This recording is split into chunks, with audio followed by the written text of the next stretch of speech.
The second theme that I think is really big is about, the topic of men rage. Towards the later part of the series, there are a lot of depictions of how the father of this boy copes with the very large, painful emotions that he has. Now, his emotions are incredibly big. He's obviously very upset, and definitely is shown to be dealing with this emotion in a very different way in comparison to his wife and his daughter. And what really struck me as being odd was how normalized it was for him to have very large responses to how he felt about his son being imprisoned, how worried he was about him.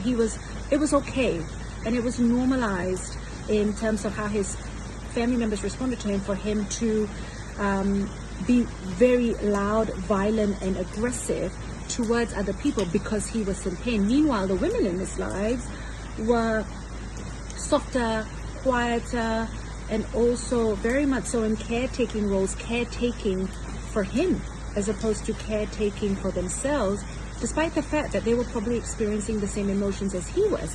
And this is, again, somewhat reflective of our ability to self-regulate, the difference between how men and women self-regulate, their awareness, their willingness to seek help, as well as I'm going to use the word normalization of certain behaviors. I wonder what it would have been like if the wife would have been the one trashing around things and yelling and screaming and hitting people, as opposed to this big bloke who was having a really hard time coping with his son's imprisonment.